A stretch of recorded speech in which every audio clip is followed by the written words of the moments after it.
Tetapi roh jahat itu menjawab, "Yesus aku kenal dan Paulus aku ketahui, tetapi kamu, siapakah kamu?" Perhatiin, setan melawan ketujuh orang yang ingin mengusir dia, memperlihatkan setan tidak takut pada mereka. Dengan kata lain, ketujuh orang ini tidak punya otoritas. Hal itu diketahui oleh seluruh penduduk Efesus, baik orang Yahudi maupun orang Yunani. Maka ketakutanlah mereka semua dan makin masyhurlah nama Tuhan Yesus. Peristiwa ini memberikan gambaran tentang penipuan rohani tentang pengusiran setan yang memakai nama Yesus. Praktik seperti ini sudah terjadi sejak dari zaman misionaris Paulus di Efesus. Seseorang yang mempunyai karunia ini seharusnya paham bahwa semua itu dikerjakan oleh Roh Kudus, bukan karena kehebatannya. Karunia menyembuhkan atau mengusir setan memang punya daya tarik tinggi, seringnya lebih menghasilkan keuntungan materi. Yesus tahu bahwa kedepannya orang-orang akan mengambil keuntungan dari karunia-karunia ini. Itulah sebabnya Yesus mengingatkan, "Sembuhkanlah orang sakit, bangkitkanlah orang mati, tahirkanlah orang kusta, usirlah setan-setan. Kamu telah memperolehnya dengan cuma-cuma, karena itu berikanlah pula dengan cuma-cuma." Jika kamu menyelewengkan semua karunia ini untuk keuntungan pribadi, cari nama di panggung, tanpa kamu sadari kamu menghujat Roh Kudus, mencuri kemuliaan Allah. Peristiwa ini diangkat dari Kisah Para Rasul 19 ayat 13-19. Saat Paulus melayani di Efesus, adalah seorang yang bernama Skewa, dikenal sebagai seorang imam kepala Yahudi, memiliki 7 putra yang berkeliling mengusir roh-roh jahat. Melihat keberhasilan Paulus dalam mengusir setan, ketujuh putra Skewa mulai menengking dengan menyerukan nama Yesus. Mereka berkata kepada setan itu, "Demi nama Yesus yang diberitakan oleh Paulus, aku perintahkan engkau keluar." Kitab Kisah Para Rasul mencatat bahwa di Efesus Allah melakukan mujizat-mujizat yang luar biasa melalui Paulus. Yesus sebelumnya telah memberikan para rasulnya otoritas atas setan. Beberapa dari mujizat ini termasuk pengusiran setan dari mereka yang kerasukan.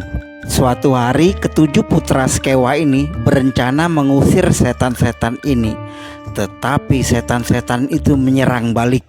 Setan yang mereka coba usir menolak dengan berkata, tetapi roh jahat itu menjawab, "Yesus aku kenal dan Paulus aku ketahui, tetapi kamu, siapakah kamu?" Setan itu kemudian menyerang ketujuh orang lelaki itu, yakni anak-anak imam Skewa, dengan ganas dan bahkan memperkosa mereka.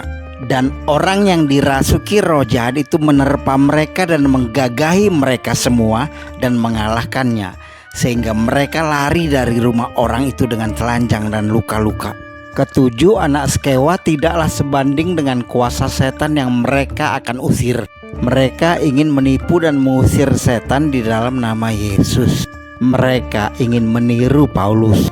Dampak baik dari tengkingan mereka mempergunakan di dalam nama Yesus adalah orang-orang Efesus yang menyembah Dewi Artemis menjadi mengakui nama Yesus yang Paulus permuliakan dalam tiap pengusiran setan.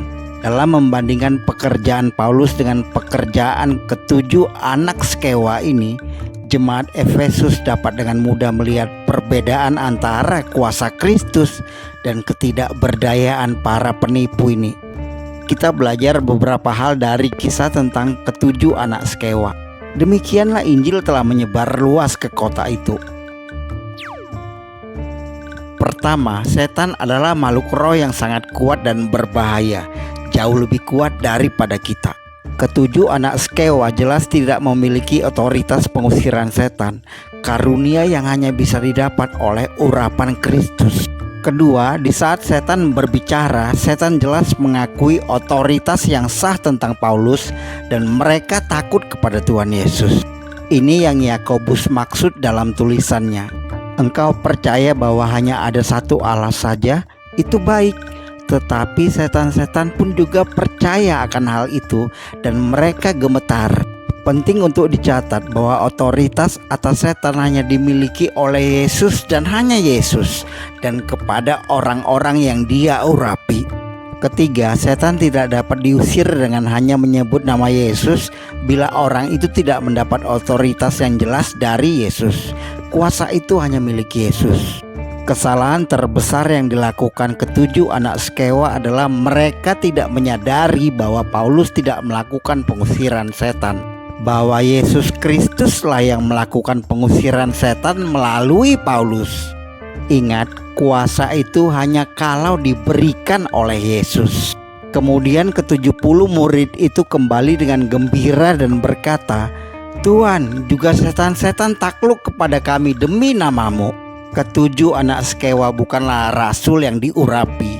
Mereka mau gaya, kelihatan keren, nyari panggung. Mereka bukanlah orang yang percaya kepada Yesus. Dan yang terpenting, mereka ingin melakukan itu demi keuntungan pribadi. Namun demikian, janganlah bersukacita karena roh-roh itu takluk kepadamu, tetapi bersukacitalah karena namamu ada terdaftar di sorga. Melakukannya tanpa otoritas, itulah sebabnya mereka tidak memiliki kuasa atau kehadiran Roh Kudus. Tidak ada kata-kata mereka yang akan membuat setan takut. Salah satu setan tampaknya telah muak dengan pertunjukan dagelan mereka dan memberi mereka pukulan yang akan mereka ingat. Dan orang yang dirasuk roh jahat itu menerpa mereka dan menggagai mereka semua dan mengalahkannya, sehingga mereka lari dari rumah orang itu dengan telanjang dan luka-luka.